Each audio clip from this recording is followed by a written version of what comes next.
जय जय श्री राधे श्री हरिवंश। राधा वल्लभ लाल की जय हो। सभी संतों हरिभक्तों की जय हो। हमारे ठाकुर जी महाराज की जय हो। वृंदावन धाम की जय हो। पूज्य गुरुदेव महाराज की जय हो। सभी संतों हरिभक्तों की जय हो। जय श्री राधे। बहुत बहुत स्वागत है आपका हमारे चैनल में। हम ठाकुर जी के कृपा पात्र संतों और भक्तों के चरित्रों की कथाओं का श्रवण कर रहे हैं। आइए इसी श्रृंखला को आगे बढ़ाते हुए आज हम भक्त स्वामी श्री राम तीर्थ जी की कथा का श्रवण करते हैं। बहुत ही प्यारा चरित्र है। बहुत ही आनंद आएगा, क्योंकि भक्तों के चरित्र को श्रवण करने में आनंद तो आता ही है, साथ साथ हर एक चरित्र से कुछ ना कुछ सीखने के लिए मिलता है। जब भी आप इन चरित्रों को सुने तो कोई एक बात अपने मन में ज़रूर बिठा लें कि इस चरित्र से मुझे ये सीखने को मिला, फिर उसे अपने जीवन में उतारने की कोशिश करें। ठाकुर जी के भक्तों के चरित्र हमें बहुत कुछ सिखाते हैं। कैसे भक्ति करनी है, कैसे जीवन जीना है, किस तरह से आने वाली जो भी कठिनाइयाँ हैं उनको अपने जो जीवन में धारण करते हुए भी आनंद में रहना है, कैसे प्रभु के नाम का गुणगान करना है, कैसे और लोगों को भक्ति में आगे लाना है, कैसे भक्तों के चरित्रों को अपने जीवन में उतारना है। तो आइए इसी श्रृंखला को आगे बढ़ाते हुए हम भक्त स्वामी श्री राम तीर्थ जी की कथा का श्रवण करते हैं। जय जय श्री राधे श्री हरिवंश। जय जय श्री राधे। प्रसिद्ध महापुरुष स्वामी राम तीर्थ जी का जन्म पंजाब प्रांत के मुरली वाला गांव में एक उत्तम गोस्वामी ब्राह्मण कुल में सन 1873 को दिवाली के दिन हुआ था। जन्म के कुछ ही दिनों बाद इनकी माता का स्वर्गवास हो गया और पालन पोषण का सारा भार इनकी भुआ पर आ पड़ा। भुआ परम साध्वी थी, तो बालक राम को लेकर वह कथा कीर्तन और मंदिरों में जाया करती थी। इनका नाम तीर्थराम था। गांव की पढ़ाई समाप्त कर तीर्थराम गुजरांवाला आए और वहां भगत धन्नाराम की देखरेख में आपकी शिक्षा शुरू हुई। आर्थिक स्थिति शोचनीय थी ही और विद्यार्थी अवस्था में अनेक महान संकटों का सामना करना पड़ा। प्राय ऐसा होता कि भूख लगी है पर पास में पैसा नहीं है कि भोजन मिले, फिर भी बड़े मस्त रहते। पढ़ने लिखने में आपकी विचक्षण बुद्धि और अप्रतिम मेधा देखकर सभी चकित हो जाते। बीए में प्रथम आने पर आपको 60 रुपये मासिक छात्रवृत्ति मिलने लगी। गणित में एमए करके आप उसी कॉलेज में गणित के प्रोफेसर हो गए। जय हो। जय श्री राधे। देखिए, भगवान सब कुछ संभालते हैं, अपने भक्त पर कभी भी कोई विपदा नहीं आने देते। उन्होंने कैसी भी विपदा रखी हो, लेकिन आगे आने वाला जीवन इतना सुगम बना देते हैं कि किसी के आगे हाथ पैर जोड़ने ही नहीं पड़ते। इसलिए प्रभु पर बहुत भरोसा रखें। जय हो। श्री कृष्ण प्रेम का नशा छाने लगा। रावी किनारे प्रातः सायं घंटों प्रेम में छके रहते। होश में आते तब हा कृष्ण कहकर रोने तड़पने लगते। छुट्टियों में मथुरा वृंदावन पहुंचते और श्री कृष्ण भक्ति का अमृत पीते।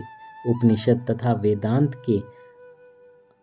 वेदांत के ग्रंथों के अनुशीलन के साथ साथ उत्तराखंड में जाकर एकांत सेवन का चस्का लगा। दृढ़ वैराग्य और अपार प्रेम, गंगा और यमुना का अद्भुत मिलन, उस अलमस्ती का क्या कहना। मैं सूर्य हूँ, संसार रूपी बुढ़िया के नखरे टखरे और हाव भाव मुझे मुग्ध नहीं कर सकते। जय हो। सन 1900 में ईस्वी में नौकरी आदि छोड़कर आप वन को पधारे। तीर्थराम अब स्वामी तीर्थराम हो गए थे। राम राम राम राम बादशाह बन गया। अब आप सर्वथा उन्मुक्त होकर ओम ओम गुनगुनाते फिरते और अपने आप को प्रभु में खोए रहते। लोगों के विशेष आग्रह पर विश्व धर्म परिषद में सम्मिलित होने के लिए आप जापान गए और वहां से अमेरिका। जो भी आपकी मस्ती देखता वही मुग्ध हो जाता। अमेरिका के पत्रों ने आपका परिचय लिविंग क्रिस्ट यानी जीवित ईसा मसीह के रूप में दिया। वहाँ के कई लोगों ने आपसे संन्यास की दीक्षा ली। जय हो। जय श्री राधे। देखिए, जैसा कि हम पहले ही सुन रहे हैं कि प्रभु जिस पर कृपा करते हैं उसे फिर कुछ करने की ज़रूरत ही नहीं करनी पड़ती, कुछ करना नहीं पड़ता, सब प्रभु पर छोड़ दीजिए। आप मेहनत कीजिए। देखिए उन्होंने भी मेहनत करी, कुछ नहीं किया, ना ही किसी के आगे हाथ फैलाए। प्रभु ने कहाँ से कहाँ भेज दिया, क्या से क्या करा दिया। 2.5 वर्ष विदेशों में बिताकर पुनः उत्तराखंड लौट आए और सन 1906 में दिवाली का प्रातःकाल था। आज आपकी मस्ती का कुछ और ही अंदाज था और ओम ओम की धुन लग रही थी। गंगा में डुबकी लगाने उतरे और गंगा की प्रखर धारा में शरीर बह चला। शरीर गंगा में बहा जा रहा है और राम ओम ओम की धुन में चूर हैं। दिवाली के दिन ही वह आया था और दिवाली के दिन ही वह लौट गया अपने प्रभु में, प्रभु के चरणों में, प्रभु की सेवा में।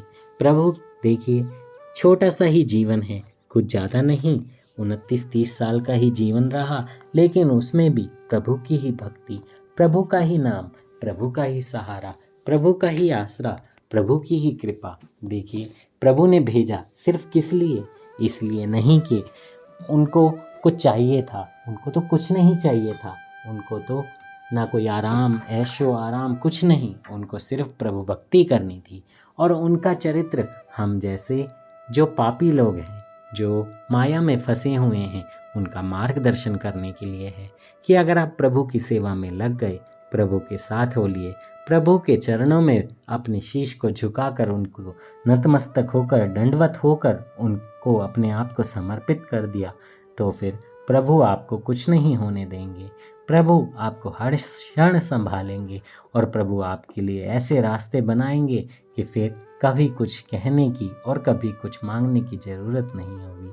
बस करना है तो एक ही काम कि अपने आप को प्रभु को समर्पित करना है, उनके प्रेम में छके रहना है, उनका नाम जप करना है, नाम गाना है।